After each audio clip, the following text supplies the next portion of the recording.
Assalamualaikum my lovely viewers, this is Hello World Learning Tutorial channel for you. Today in this tutorial I am going to show you how to check disk performance in Windows 11. So for this case I will go to the task manager. So here the things task manager, or I can write here, then it has come. So this the thing, the performance is here. I have clicked, so I have maximized the page here.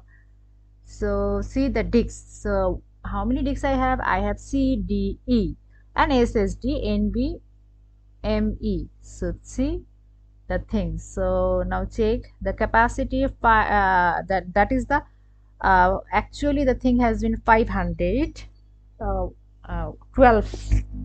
GB. And the rest of the thing has been dedicated for the hardware management of Windows. These things, that's why it has been show this thing.